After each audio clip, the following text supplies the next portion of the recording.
It doesn't matter how high the gas gets. I know for myself.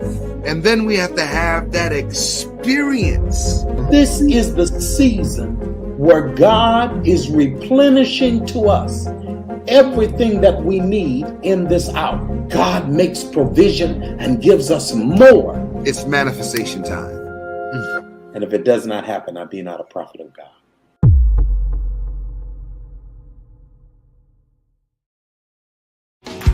Don't forget to like and share this broadcast with your friends and family on Facebook Live as well as on YouTube. Let all of your friends and family know to subscribe so that you know when the Center of Hope is going live.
Wow. Welcome to Real Talk on tonight. I'm your host, Bishop Mitchell Taylor. And if it's Monday night and it's 9 p.m., you know it. It's time for Real Talk. I am so glad that you guys are coming into the virtual sanctuary on tonight. Listen, as you're coming in, I need you to hit that share button, tag as many people as you can in your ecosystem, and let them know Real Talk is on the air. All right, Justina Sessions, bless you on tonight. Juanita Wins, bless you. Sister Wendy, bless you on tonight. God bless you. Yvonne East, Dion, bless you on tonight. As you're coming in, make sure you hit that share button and let folks know that Real Talk is on the air. Doris McCrae, bless you on tonight for coming in on tonight. I'm looking at all the folks coming into the virtual sanctuary on tonight. I'm so glad that you're here. So glad that we're sharing together. Want you to hit that share button, send up those likes, send up those hearts. Tuning in from South Africa. Looking forward to a great discussion. Thank you, Dion. We are looking forward to discussing with you on tonight as well. Real Talk is on the air. Bless you, Justina. Bless you, Justina. Thank you so much for sharing. Yvonne East, bless you. Thank you so much for sharing. Listen, as you're coming in, hit that share button and let folks know that Real Talk is on the air. Man, I was blessed of the Lord by that Kohai praise team that joined us on tonight. What a tremendous blessing every Monday night when we have the precursor of the singing of the Kohai praise team. Listen, we're at the beginning of the school year. And as you know, our children are back in school. Why? Because many of you are parents and you're getting up with your children, making sure they're getting out the door, getting to school. Some of us have turned into chauffeurs and taken our children back and forth to school, making sure, because it's important that they get an education, that we support them in that academic track. I want to highlight one of our young Kohai scholars, Marquise McKinney, who is, let me see what college he is in. I want to highlight him on tonight. He is in Hartwick College in Oneonta, New York, and he plays for the Hartwick Hawks, and his position is free safety, and his major is medical technology. That's a picture of him with his proud mother, Teresa McKinney. And look at him towering over his mom in his football uniform as free safety. And he's studying technical medical technology. And so we're so proud of you, Marquise. Keep up the good work. We're so proud of you, Mom. Keep up the good work. You got one in and two more to go. And so we're believing God to give you all the support and all the tools that you need. I want everybody, put up those likes, put up those hearts for Brother Marquise McKinney and his mom, Teresa McKinney. Listen, if you have a scholar in school and you want to highlight them on Real Talk, send us your pictures. The email address is right on the bottom of the screen, kohaigives@gmail.com. Send us your pictures and we will include your scholar. If you have something exciting to share, just write a brief description of your scholar, your child, where they're going to school, what they're doing, and we'll highlight them here, right here on Real Talk on Monday nights. It's going to be exciting. Another thing I want to enlighten you on, we're adding a new segment to Real Talk. Well, a couple of new segments for 2023. And while I'm there, I want to say Happy New Year, 5783. You heard me this time last year talking about 5782. How significant. 8 years. We're in the midst of the great 8, right? And so now another year has gone by, and on the Jewish calendar, we have just we're celebrating now Rosh Hashanah, which is the beginning of the new year on the Jewish calendar. And see, I celebrate that because my mother is Jewish, and so I happen to have that Jewish heritage in my blood. And so I recognize that, I follow that. And listen, when that year turns for us at the Center of Hope, we're not waiting until January to declare it, but we're declaring it now. And here's what the Lord has dropped in my spirit already, that this is going to be a year. Oh my God, this is 5783. Now we got 7 years before we get to 2030, Center of Hope. And watch this. This is going to be a year of maturity and spiritual development. Watch this. The year of continuance. I'm here to let you know you're going to make it. God's going to do something supernatural. This is going to be that year of maturity and spiritual development. Watch. Those of you that are in the midst of this great 8 with me, it's going to be really, really amazing. And so we're adding a couple of segments to Real Talk. One is we have a roaming reporter hailing all the way from South Carolina, but he's well-traveled around the world. We're calling him D-Train. Yep. Dwayne Hudson is going to be our roaming reporter, coming up with hot topics and things that are happening, you know, in and around our country and around the world, in the church world, in the not church world. And I want to say, I'm putting out a disclaimer that the views and opinions of D-Train. Now, why do we call him D-Train? Well, in New York, we got trains that are identified by letters: the Q train, the F train, the N train, and the D train. The D train goes deep. And listen, and that's what D train on Real Talk is going to do with all of our subject matter. He's going to go deep. And then he's a sportsman. He knows everything about sports and basketball. And so I know him and Bishop Page, my co-host is going to chop it up. It's going to be interesting when he comes on for this segment. But I'm telling you, he's, you know, so the views and opinions of D-Train are not necessarily the expression of the co-host, but it's going to be an amazing segment. And also coming back by popular demand,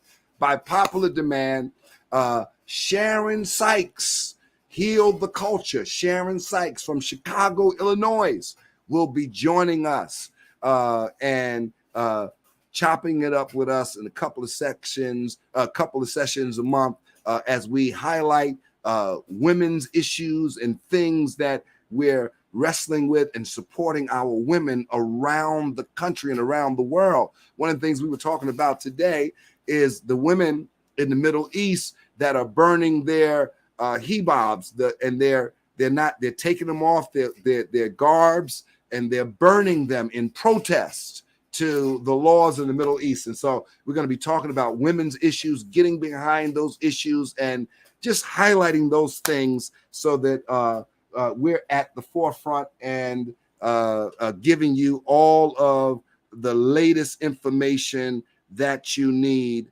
And this is going to be awesome. Okay, watch this.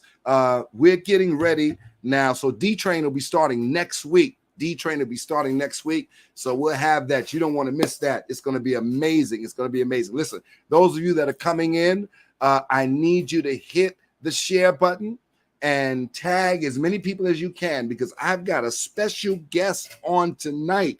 I want you to get ready to welcome him with me on tonight. But just before I welcome him, I do want to get his bio out on this evening. And I want you to know about this great man of God that is sharing with us. And I just want you to hear just a little bit about this great man of God that I'm going to be talking to. And tonight it's going to be an interesting dialogue, because tonight we're going to be talking about Black liberation theology in this first segment. And our guest tonight is Pastor Owen E. Williams. He's the pastor of St. Mark Missionary Baptist Church.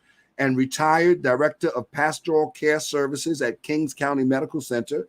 Pastor Williams has an Associate of Science and Bachelor of Science degrees in Administrative Planning and Criminal Justice, honorary doctorate in Christian Ministries, is a graduate of the New York City Police Department Citizens Academy, and a master's degree in Christian Ministry and Pastoral Counseling.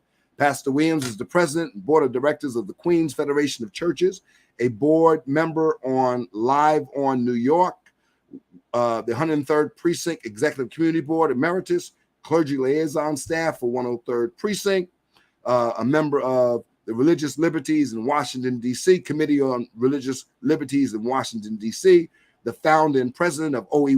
Williams Ministry, the author of many books with a footprint in Johannesburg, South Africa, and is the author of 3 published books, The Corporate Christian, Christian Beliefs versus Corporate Behaviors, The Corporate Christian 2, The Battle for Your Beliefs, The Corporate Christian 3, The Hidden War, and The Corporate Christian. And I believe that this man of God has a tremendous, tremendous testimony to share with us as God has moved him into the marketplace, into a corporate footprint where he is actually sharing the tools and resources that he developed right here in the church. He's sharing them with corporate America. And so I wanted to bring him on. And not only that, he has a new book that's in the oven that he's going to give us a sneak peek on. And just before he comes up, T, just put that the book up so we can just show that. Yeah, here it is. American Christianity, Black liberation, white legalism, American Christianity. Oh my God, this is going to be tremendous, this conversation on tonight. So get ready, get ready, get ready. And he has 3 other books on Amazon, as I just mentioned, and we're going to chop up those books in a minute. And I just want you to help me welcome, you know how we welcome our new guest on Real Talk. Hit those likes and hit those hearts now. Put something in the comment section. Say, please welcome Pastor Williams. Put 10 people, put in the comment section. Welcome, Pastor Williams. Welcome. Those of you on YouTube and those of you on Facebook, welcome him on tonight. Pastor. God bless you, Bishop. How are you? Man, I am so excited to have you on tonight. It's I can't even tell you. It's just really a joy to have you on tonight. And especially since I've known you for such a long time and I've admired your ministry and your work and your humility in your work for such a long time. So it's just a pleasure to have you on Real Talk and to share with the Real Talkers on tonight. Well, Doc, do me a favor. Don't go revealing our ages, Doc. You know, we go back a while. So let's just say we've been friends for a few seasons. You're right. A few seasons is right. And here we are, Pastor, having said that, on the Jewish calendar, we're celebrating 5783. 5783, the year 5783. And thank you so much. All these folks are welcoming you, Pastor. 5783. That gives us 7 years to the turn of the next decade. Yes. And for us at the Center of Hope and those that follow the Bishop Mitchell G. Taylor Ministries, you know that we're in the midst of the Great 8. My God, the beginning of new beginnings. And I believe that the next 8 years, and it began in 5782, which was last year, and 2022, the year that we're in now, that we are starting this trajectory to move to a place of planned prosperity. I believe that God is not willing that any of us should perish, but all of us should come to repentance, come to a change, and prosper. Beloved, I wish above all things that you be in health and prosper, even as your soul prospers in the Lord. And so I believe for us, this year is the beginning of the year of maturity and spiritual development. And then I tack this one on the year of continuance. Because see, this is the year that the enemy would like to see the people of God stop right in their tracks and not continue. Bishop, one of the things about you that I admire so much, and in that theme of the Jewish New Year and the Great Eight, is a flip side to that, and that is the outreach of ecumenical ministry, where you don't allow walls to divide anybody. And anybody that is in bondage, you are there to liberate them. And I've seen you do that in action, whether it be financial through taxes or unjust laws or contracts with the airports and all the things that we've been involved in over the years. And it's part of your DNA, and it's part of the discussions and things that I hope we will have tonight. But I think it's important to do that, to have that. Yeah.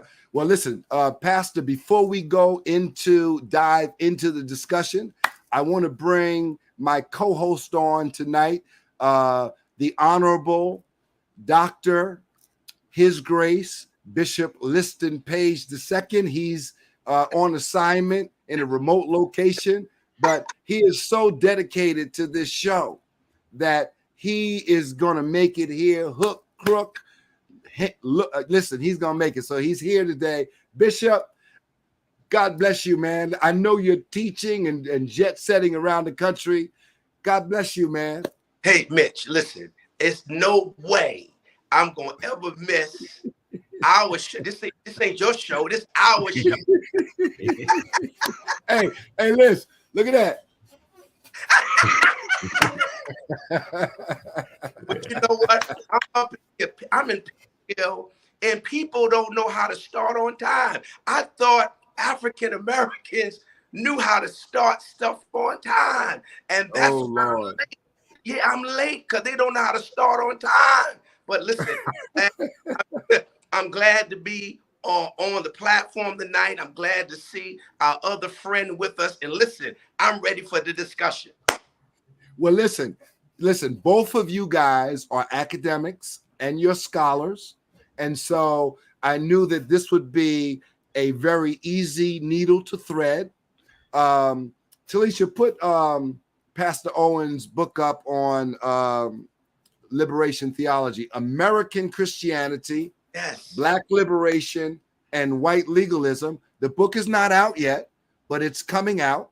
He has 3 other books out. Thanks, T. He has 3 other books out that is focused on corporate America. And I want him to talk just a little bit about how I met him, and I'll just say this organically tonight, that I met him many years ago just as a humble servant in a church, serving as pastor. Wow. And, preaching at his church several times and whatnot and being neighbors. I developed a relationship with him. And then, not too long after his service of many years, he was assigned to a church and all of that. And then his ministry just exploded and he moved into this corporate track. And it almost reminds me of the scripture that you quote about the greeting that is given to those that are in the house of Caesar. Yes. And so he has gone into the marketplace and into Caesar. And so, Pastor Williams, tell us, how did you talk a little bit about how you got started with that? Maybe go back to Greater Trinity, Friendship Baptist Church, and how that evolution started. Well, Bishop, I don't know how much time we have, but I'll give you the fast track thing. As you know, I was working with one of our mutual friends there, and a call came, and as you know, in the Baptist church, you get the call and you go, and clearly God had a plan because I didn't have to preach for the church. So everything in my life seems to have happened through pain, either mine or someone else's, and God elevates you through pain or liberates you and from that aspect. And that's how I ended up at St. Mark Missionary Baptist Church. And you've been a friend of our church for many, many years from that aspect. But because it was and it still continues to be a small church, I've always had to be bivocational and have a job and work. And I worked in the corporate field, and I found many, many Christians in there struggling with their faith as well as maintaining their jobs. And you've heard it. God has blessed me with this job. I'm so grateful for him on Sunday morning, but I see them on Monday, Tuesday, Wednesday, where they're not so Christian-like, and they're very angry and struggling from that aspect. And these struggles are emotional and they're psychological and these kinds of things. And all of a sudden their Christianity is weaponized against their fellow man on the job. And I personally believe the best form of evangelism is behavior more than handing out tracts, how you behave. So that motivated me into writing The Corporate Christian. And that's the duality of dealing with the corporate environment while maintaining the Christian principles on the inside of you. Christian beliefs versus corporate behaviors, battling for your beliefs, and the hidden war going on in the inside to get to that point. I hope that was kind of clear enough for you. Yeah, no, that was very clear. And so your first book, and I want to talk about it, was The Corporate Christian, Christian Beliefs versus Corporate Behaviors. Now, Liz, I want you to get this. So he's written 3 books, okay, on corporate Christian behavior in the corporate workplace. Part 1, part 2, part 3, very successful. I've skimmed all 3 books. I didn't have a chance to read them. Amazing on sociological behaviors. And so what made you kind of tease it out a little bit, but so what are some of the things you've observed about the Christian conduct in the marketplace that we should talk about and share with Real Talkers on tonight? There is a very subtle enticement in the corporate world for the Christian. And, Christian Smith, the American sociologist, calls it moralistic therapeutic deism. That God wants you to be happy. God wants to bless you. He only wants to be in your life to fix things, and all good people go to heaven. So we tend to merge our Christianity into the blessings of God come through popularity, come through competing, achieving, and seeking after materialistic blessings. And that is always disappointing, and that is always a trap that we get involved in.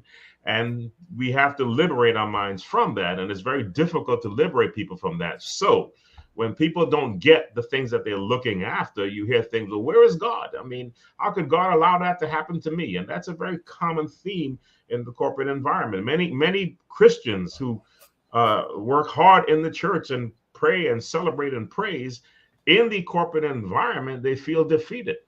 They're not speaking with power on Wednesday as they do on Sunday. Liz, you often talk about this. This is right in your ballywick here. This is in your wheelhouse here. I mean, you talk about Christian culture versus Christian conduct and how that's played out. You kind of tease that out in your series on the 7 churches, and in Pastor's newest book that'll be coming out on Black liberalism and white Christianity. He teases out the behavior of the church, from the Church of Laodicea, and is going to build out this framework. But you've done a lot of study on this, Bishop. What is your thoughts about? And please question him on these books, because he's done a lot of research on this. Well, listen, I need to get every single writing that he has been blessed and anointed to write. I want his published writings. I want his writings that he's done at school, because you could tell that he has done this extensively, and you could tell the research is just voluminous. It's just tremendous. But I would say, this is what I would say from my study, I just think that we have become so amoral. I think we live in an amoralistic society where we know right from wrong. It's just become so easy to be marginal and be mediocre and be lukewarm. It's very easy in a pluralistic society where there's a lot of diversity in religious thought, not to live up to what we would consider to be a standard, but operate out of the prism of compromise. And I think that's what is frustrating to me. And I think it is possible to live and operate and work in Caesar's household and still come out unscathed and still able to maintain the label of a practicing, functional, healthy, wholesome believer. I Amen. think Christianity, as we know it institutionally, it has taken such a tremendous blow because those who represent it don't represent it moralistically, but amoralistically. And we do antithetical to what the scriptures commands us to do. So it's always challenging to be in an environment where vices are celebrated and not checked and taught to be bridled. It's always easy to fall prey to the allurements. So we call the temptations. And you know, I love talking about temptations because it's always coupled with desirability, to be something you desire is something that's available. So I think when you go into these corporate settings in the 21st century, where everything is contemporary and everything is ecumenical, where there are no clear absolutes and everyone lives their lives through subjectivity opposed to being objective through the scriptures, it's easy to fall prey to inclinations, impulses, appetites that are contrary to that of a believer. So Yes. to hear the man of God write with such clarity these type of issues and bringing to the fore how we can handle it and we can maneuver and navigate around it is refreshing. So I don't think we can ever talk enough about this type of work. Amen. Amen. Mitch, I can't hear you. We can't hear you. I'm sorry. To that point, Pastor Owen, you bring out a point in the first book, you know, Christian beliefs versus, well, corporate beliefs versus Christian behavior. What were you trying to horn in on in that first book, if you were to sum it up quickly for the real talkers on tonight, that point?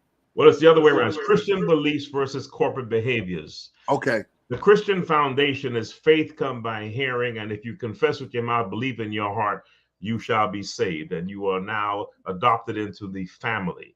And what I'm trying to bring about is if that belief, if that process is solidified, how come it's so easy when you get around a certain type of behavior and you are the odd man out that you so easily capitulate and give in to that behavior?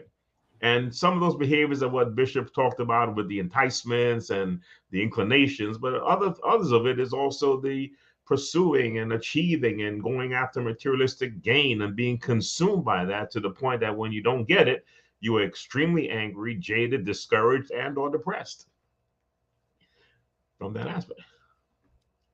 Can't hear you, Bishop. I'm sorry. Let me ask this question. I'm so sorry about that. Let me ask you this question. So that then leads me to your second book, all right, which is Battle for Beliefs. Yes. Right. So now how does that first book bleed into the second book where you're saying that in corporate America, they're battling? What are we battling? What are you talking about there? There is an internal battle to get to stay strong in your beliefs. So the first book highlights the issues. The second book is the battle to resist the temptations. Hold it. Wait. The first book highlights the issues. Yes. Right. And the issue is being a Christian in a corporate environment. Right. And living that out. Right. And that doesn't necessarily mean going to work with your Bible or evangelizing or witnessing. It means, conducting yourself in a professional manner and being obedient to those who have rule over you, but not compromising through behavior. Got you. Wow, that's good. That's good. So go to the next book where you talk about the battle. Talk about that. What are some, give the real talk of some of the battles. I mean, I can think of a couple, dress, code, lack thereof, whatever. I don't know, attitude. What do you tell us? This is real talk, right? So let's go a little deeper. So the battle that I am looking for and I'm talking about is more cognitive, more psychological in a sense. And that battle is that you are fighting within yourself, which continues the third book. So the Apostle Paul tells us that he was able to see another member in his mind that wasn't part of him, but brought his mind under captivity. That he could not win that battle. He said, I couldn't win it, but it took me under captivity. But thank God for the gospel of Jesus Christ that set me free. So I serve Satan through my flesh, but I serve God with my mind. The understanding is the flesh is always obedient to the mind. So give God the mind, the heart of the mind, and give Satan the flesh. Because if the mind belongs to God, the flesh will do as the mind says. And that is the battle to get to that point. Wow.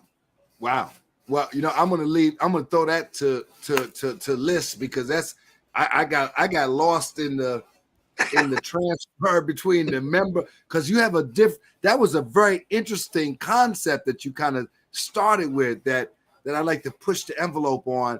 You said the Apostle Paul identified that there was something else operating within him, another member, almost as if you were talking about another person.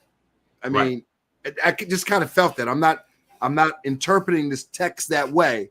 I just kind of felt that when you said that, you were identifying within him, there was a duality. There was more of a trichotomy. I mean, I interpreted, excuse me, Bishop, Dr. Page, I know you're coming on. I just wanted to say two things.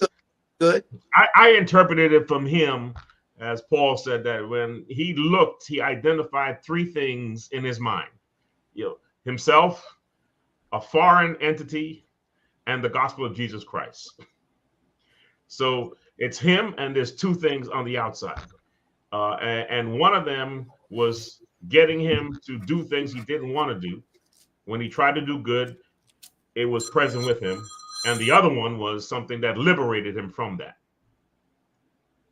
So that breakdown, that's why it's always been said that particular part of scripture is one of the most artistically and psychologically written pieces that you could actually Freudian dissect the human psychology that way.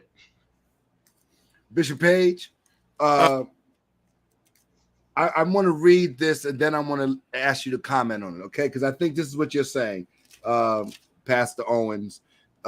He said, Pastor Williams, he says in Romans 7, and I'm just going to go 14, for we know that the law is spiritual, but I am carnal, sold under sin. For what I am doing, I do not understand. For what I will to do, that I do not practice, but what I hate, that I do. If then I do what I will not do, I agree with the law that it is good. But now it is no longer I who do it, but sin that dwells in me. For I know that in me, that is my flesh, nothing good dwells. For to will is present with me, but how to perform what is good, I do not find. For the good that I would do, I do not do. But the evil I will not to do, that's what I do. Now I do what I will not to do, is no longer I who do it, but sin present. Then he goes on to say, I then find the law that evil is present with me, the one who wills to do good. For I delight in the law of God according to the inward man, but I see another law in my members, warring against the law of my mind, bringing me into the captivity of the law of sin, which is in my members. Yes. I'll stop there. That's what you were describing, right? That's what I'm describing. Yes. Bishop Page, go ahead. Well, I think he has a very interesting hermeneutic as it relates to psychology and how you can weave Freud and some of his concepts into the text. But I think that's the lens that he's seeing that particular pericope from. I believe also when I read that text, I see Paul having an inner conflict with this Adamic nature. He's living in a dichotomized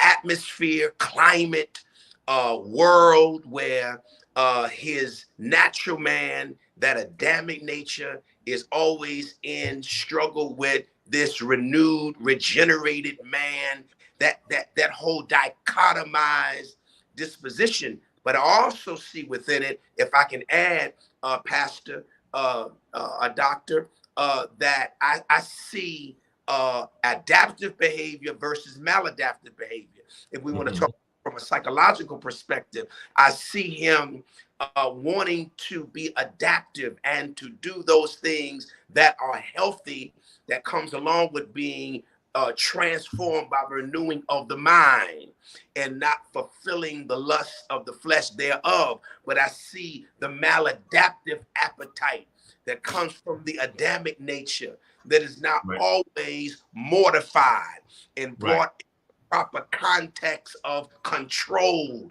and submission through the Holy Spirit.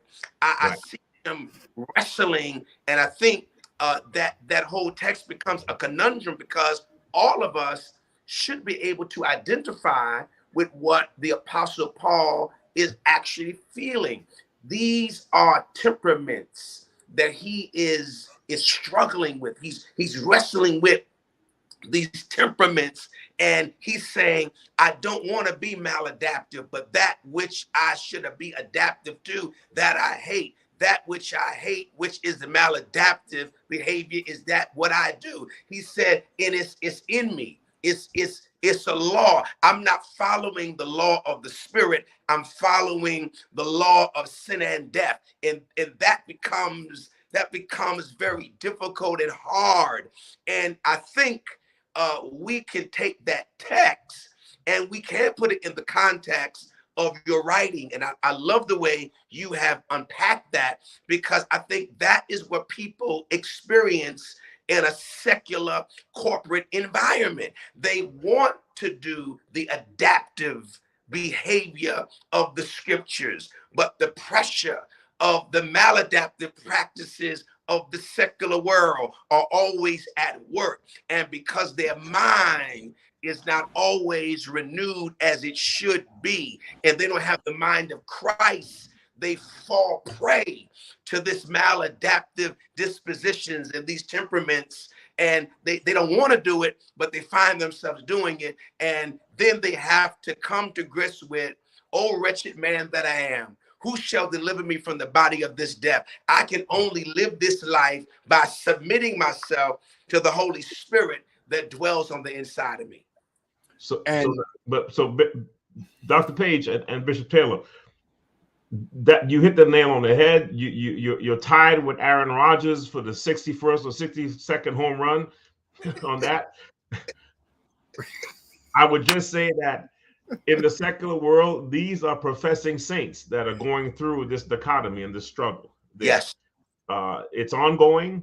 It will be with you until you die. And when he said that, thank God for the gospel, it means that the gospel should always be present in my interpretation. Yes, in one's yes. life. I agree, Doc. I agree. And so, so now, that leads us pushing. That leads us now to your third hypothesis. Okay. Yes. Your third hypothesis is in your third book. But before we go there, Minister Sharon Moore, who I know has been working in the school system for as long as I've known her, she said, when you're working in the school system, you must hold to your salvation. There it is. Okay. You must hold to your, thank you so much for putting that up. You must hold to your salvation because it's not easy. It's not easy dealing with our children in the school system. You know what I mean? And you're right. And dealing with each other. Right. But Have you had any? Go ahead. I'm sorry. No. I think I love Sharon. Sharon is just a brilliant woman. I think what Sharon is highlighting for us is that we have to hold on to our faith because it's going to be challenged by the maladaptive behavior of others on the outside. And I totally agree with her. And I think sometimes, if not all the time, the peer pressure that comes from the external is many times the trap that we fall into, because we as believers are supposed to be outliers when it comes to walking in step with the beat of society. We are supposed to be a subculture. Unfortunately, we have assimilated and we want to blend in. We do not want to be polarizing. We don't want to be that lightning rod. We don't want to be that social irritant that provokes and irritates and agitates change. We like to blend in with what is going on. And unfortunately, that is another one of those amoralistic vices that I believe that we as believers have fallen prey to as well. We know what is right, but anytime you stand for right, you're going to be isolated, you're going to be quarantined, you're going to be demonized, you're going to be vilified. And unless you are willing to stand strong in a conviction, you're going to live in a perpetual compromise, which is always going to make you be uncomfortable, or it's either to make you be uncomfortable or it's going to water down your walk with the Lord and your salvation, and we're going to see less of Christ and more of you. I don't want to offend anybody, but I would use the word somewhat more hypocritical. Wow. Now, why would you say that? Are you saying that? Why would you say that? And I don't mean hypocritical in a premeditated sense of being hypocritical. Okay. Just being hypocritical in life, not even aware of the hypocrisy. I agree. And I'll explain it on the third hypothesis. I got it. That's a perfect lead-in, Pastor. So the third book is The Hidden War. Yes. The third installment of your book series is The Hidden War. So tell us about tell us about that. I mean, because I got a hidden war. I got a few hidden wars. Well, if you looked at the book, the book cover of that is a young man with a briefcase, right? And the silhouette is a large shadow in front of him and a small shadow behind him. And then you could always take a look at that. That is the individual who is. Wait a minute. Wait, you done lost me. Hold up. Describe the book cover again. A man with a briefcase, a Christian going to work in a suit, and he is unaware of the large shadow in front of him. Okay. And unaware of the small shadow behind him. Mm. And it symbolizes that when the bottom falls out and you confront the Goliath that you didn't see, you never, ever tap into the David that you have behind you.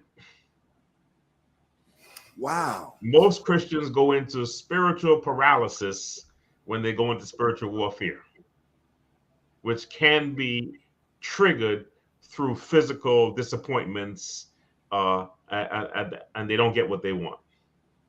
So in your book, The Hidden War, we teach them how to fight spiritually.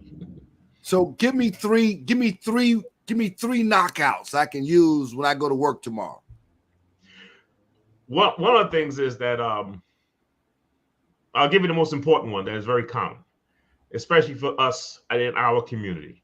Okay. Satan attacks us with the unfounded attack, the attack that is never a real attack, but it's an illusion. So they don't let black people live in these neighborhoods. Don't even try. They don't promote women in this company. Don't even try. So you're defeated based on an illusion or Perception. a rumor before you even try. Here it is. The weapons of our warfare, not carnal, mighty through God to the pulling out of strongholds, casting down imaginations.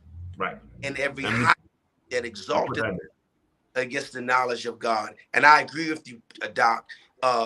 Illusions, imaginations, preconceived assumptions, predispositions to classism, sexism, racism, all of those things can keep us, as you said, crippled, paralyzed, as impotent, impotent.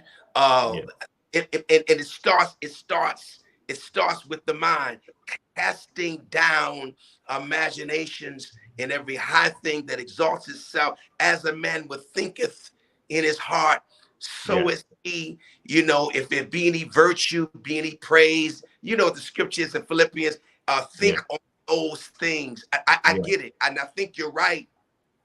We as a people tend to remain crippled and paralyzed by thoughts. And the thoughts keep us from being mobile and mobilizing, galvanizing, focusing, because we're so used to hearing, as Mitchell Taylor would say so eloquently, the white noise. We always hear the white noise, and we certainly don't like radio silence. So it's like white noise really frightens us. Silence frightens us. So we don't have enough intestinal fortitude to speak to ourselves that we can rise above that. So I agree with you. And that's the hidden war. The hidden war is the defeating of low self-esteem, the fear and anxiety, the discouragement, the anger, you know, that now consumes us. Yeah, this is I mean, you know, I'm looking at your book now on Amazon, and I want to encourage everyone, go to Amazon. I wish I had the capacity to put this up here, but it's on Amazon. If you go in and type in Pastor Owen Williams in Amazon, all his books will come fluttering into your phone, and you can just hit the purchase button and buy his book on tonight. Because I think that Christianity in the marketplace, in corporate marketplace, has, you know, our behavioral attributes have been lost because of the amoral, atypical assimilation that we've kind of adapted, trying to be in this postmodernistic expression, if I can use that. I'm not a doctor. I'm nothing. I'm just a reverend. They made me a bishop because that's an administrative position, and I pastor other pastors. But, you know, it doesn't make you more spiritual or smarter than anybody else. Sometimes it makes you dumber. You get it because you're willing to work cheap. Yes, you're right. So, I mean, so type into Amazon Pastor Owen E. Williams, and all three of his books will show up, starting with number 1, The Corporate Christian Beliefs versus Corporate Behaviors. Book number 2, The Corporate Christian, The Battle for Your Beliefs. And then book number 3, The Corporate Christian, The Hidden War. And then, of course, his newest book that's going to be coming out. What's the name of it again, Pastor? American Christianity, Black Liberation, White Legalism. That book is going to get me into a lot of trouble with the church, because I was really trying to figure out, like Bishop Page was talking about when he first came on, where did all this come from? And this kind of, Donald Trump spurred this into me. How this man was able to stir up our society, to the point where we just seem to have lost our minds. And I wanted to know where this came from. Where was this thing going? So I did a lot of research on America, and some things I came up with. America is more capitalistic than they are democratic. They're more transactional than they are social, and they're more predatory than they are ministerial as a society. And I wanted to know where the church stood on this, and it took me to the doctrine of cleanliness of blood from the 1500s of the Bishop of Rome, when he signed that doctrine that gave Spain the right to go and say that you'll find Africans, they're inferior and they can be, which ushered in the Atlantic slave trade. That came along with the profitability of the sugarcane plantations in the West Indies, the need for it in England and Europe, and then coming up to America, the total of 12 million Africans taken out of Africa, 300,000 coming to America. But by the end of 1865, we had 4.5 million, which came into selective breeding of people. And then I came to realize that it wasn't about racial hatred. It was about follow the money. Enslaved people generated $3 billion a year for upstart country, and which is like $54 billion in today's money. And we started looking at all the laws that were written in Virginia and across the country, and what that meant, and the psychology of Black people, enslaved people, and what we had to do. And all along, I'm still saying, where's the church? Where's the church? Where's the church? And God of the slave and God of the slave master, where are they? And with the exception of, the Wilberforce Foundation and the Quakers, very few really stepped up to say, this is wrong, this is wrong. And it has led us into a society today that I bring it up to today, of saints and young people and the falling away from the church today, and how it has plagued our society. Wow. We tap into mega church. We tap into all these things of entertainment and things that we use to make ourselves feel good and better. Wow. This is tremendous information. And, when I think about your book, I think about, Dr. Jeremiah Wright, because when I think about Black liberation theology, I think about him. I think about where his influencers were, James Cones, and I think about, he went to Union. I think that's where Bishop Page, you spent some time there as well. Not Union, I'm sorry. Union. He went to Union. Union, right? Union, and so he has a very his popularity peaked when President Barack Obama, who was a member of his church, ran for president, and of course, some of his tapes on Black liberation theology, his thoughts on terrorism and whatnot were cherry picked and doctored and then put out to the public and made him look crazy and all like that. But he is one of the I would say in this country. Yeah, he's very profound scholars on Black liberationism and Black liberation theology. I mean, James Cone wrote Black Liberation. Father Gutierrez in South America really ushered in liberation theology per se. But James Cone had many books. He had, one called like The Lynching Tree and the Cross, and Black religion and Black life, and it was all about liberating and uplifting a people. My book is, I will never say that I'm not like these gentlemen here.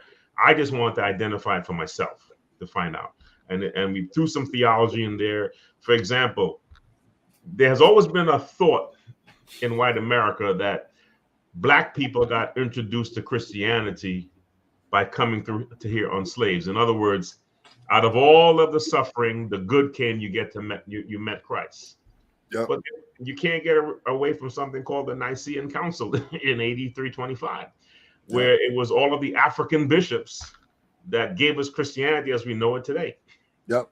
Well, listen, we're coming to the end of this discussion. It's past the bewitching hour. I see the red light flashing in the studio, and I don't want to be a disobedient co-host on tonight. Producers get mad at me and shut me down. Next week I'd be on punishment and can't get back on, so we don't want to do that. Any final words, Pastor, that you want to give the Real Talkers on tonight before we let you go? I'm just so grateful, Bishop, that I got a chance to be your friend and you have me come on your platform. It's good to see Bishop Page once again. And thank you for your entire support system, your staff, and the Center of Hope. I know you're still going strong, and you have a friend in South Jamaica, and I have a friend in Long Island City. Yes, and I sir. will be getting out to see you this week once I send my dates available for you. That aspect. Well, listen, as myself and the co-host, well, he can speak for himself. I'm sorry, Bishop Page. I have thoroughly enjoyed this, and I'm going to request that Dr. Owen Williams get me 3 writings in the hand of Mitchell Taylor. I'm only about 2 hours up, and I'll be back down around Wednesday. But of course, I'm flying out on Thursday, going to the South and Atlanta, and I got some other assignments. But I need to get those writings in my hand, and you have tapped into something that is going to bless millions of people if they can get that information in their hand, particularly the watershed of Americanization in this whole thing we call Christianity, because we practice a jaded Christianity that has been totally twisted and perverted through Europeanization. And that's the reason why they can enslave us in the millions and transatlantic trade slave and people jumping off the ships and dying in the bowels of the ship. And that's why we have the dispositions we have of killing each other, not working cohesively together, this post-traumatic slave syndrome, and it's laced and covered up through our practice of institutionalized Christianity. I think that writing is going to liberate millions if we can get it in their hands. So I'm committed to promoting that book. Listen. I also know a friend of yours through my brother-in-law, because he's my friend too, Dr. Dana Carson. Yeah. That's my man. Yeah. Yes, sir. Excellent. Well, listen, Dr. Owen Williams, it's been a pleasure tonight. Thank you. Thank you so much for having me, Bishop. God bless. My pleasure. Good seeing you. Bishop Page, another one for the history books. Once again, we have put together a rich dialogue and discussion. Thank you so much for your pre-preparation for the program and everything that you do to make this, this show the success that it is. I can't thank you enough. And we certainly can't pay you. Sometimes we don't pay you. And last week, nobody got paid. I think folks forgot to give last week, but we're going to change that this week. Listen, I need 25 of the Real Talkers tonight, 25 of the Real Talkers that believe in Bishop Page and believe in Bishop Taylor. I'm celebrating 35 years of ministry, and so I'm kind of stuck on this 35 number real quick. I just need 25 people to sow a $35 seed. I'm not going to let you go until you bless us on tonight. Would you start putting that seed of 35 in? And when you put it in, just put in the comment section, done. And I want to thank you in advance for you sowing your seed on tonight. And of course, as in every night, if you don't have the seed that we're asking for, don't feel bad, because God is always blessing somebody. And I believe He's blessing somebody tonight. So as we are preparing, the ways to give are on the bottom. Thank you, Vonda. Thank you so much. Yes. As we are preparing to end our broadcast on tonight, I need you to put in the comment section, done. If you're using Cash App, PayPal, Zelle, just put done in the comment section that you are sowing your seed on tonight. Those 25 people that can sow that $35 seed, sow it on tonight and watch God bless you real good. And those of you saying, Bishop, I don't have the 35, but I'm going to sow as close as I can to it. I want you to sow your best seed, but put it in the comment section. Thank you. We got one person on tonight that's sowing the 35 on tonight. Thank you, Minister Moore, for your seed of 35 on tonight. As you're exiting, go to the Cash App, go to PayPal, go to Zelle, sow your seed on tonight so that we can continue to bring this kind of programming on tonight. Thank you. Thank you so much for your seeds. Thank you for your seeds. Those of you that are sowing on YouTube, just put it in the comment section so we can acknowledge you on tonight. Thank you, Dan English, for your seed of 35 on tonight. Thank you, Dion, for your seed on tonight. I think Dion is visiting all the way from South Africa, I think, if I'm not mistaken. Yep.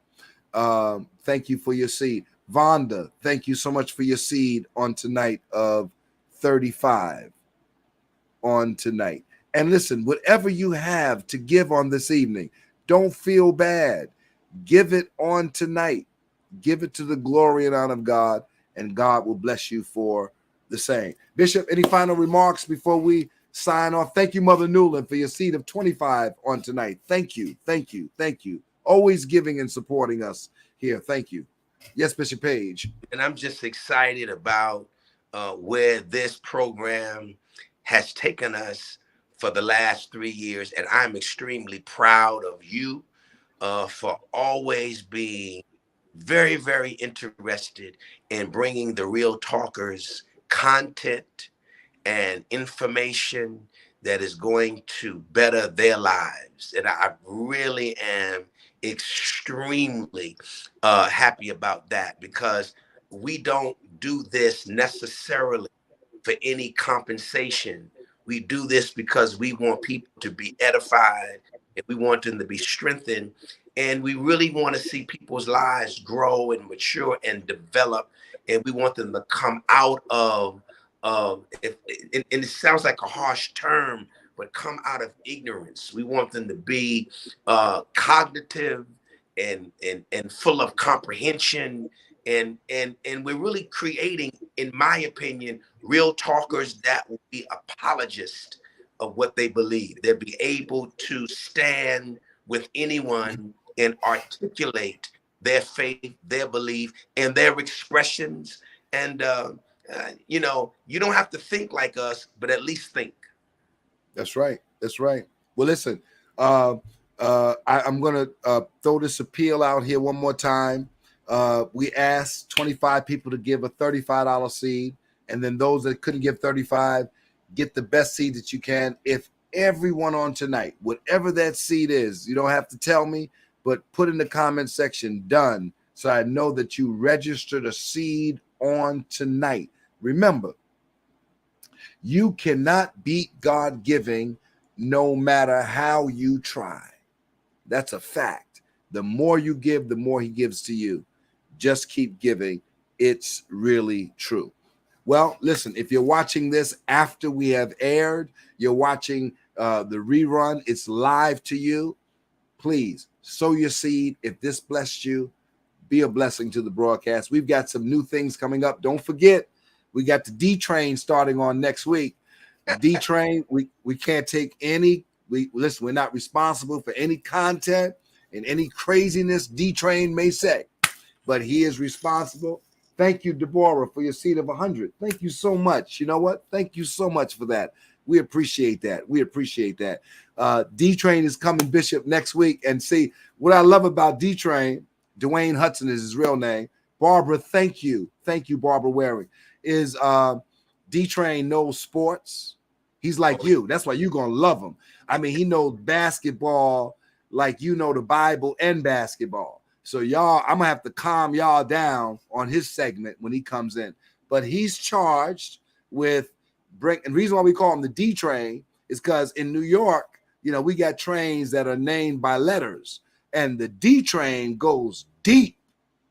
You know what I mean? And you got to be a serious commuter to be on the D train. So when D train comes to Real Talk, he's gonna be bringing some serious commentary. He's only gonna be on for a short time, maybe 7 to 10 minutes or whatever, but he maybe 12 minutes, but he's gonna bring the heat. And me and you can't be responsible for the drama that he's gonna drop. You know, we can't be responsible, but we got to add new segments. And also, we're adding, we're going to be having, by popular demand, all the way from Chicago, Illinois, Sharon Sykes. She's going to come and join us, and she's going to be highlighting our women's segment. There are a lot of women issues going on now. The hijabs, they're the women in the Middle East. They're coming against all of that, you know, legalism that women have to cover their faces, their whole bodies. They're revolting. They're burning them because they don't want to be forced into that. Anyway, it's just something to highlight, you know, women's right to do this and do that and not do this and do that. All this stuff.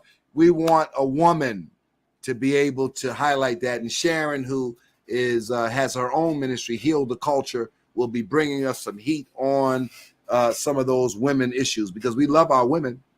Where would we be without the women? We'd be messed up in the game. That's where we'd be. So thank God for the women. All right. Well, listen, if it's Monday night and it's 9 p.m., it's Real Talk. And I want to thank each and every one of you. Don't forget, we'll be back here next week. We don't know where Bishop Page will be next week, but some kind of way, he's going to find his way into the studio and be with us. And listen, I might be with him carrying his bags wherever he's going. And I might have to take my little studio with me. But listen, we'll see you next week at 9 p.m. God bless you guys. God bless.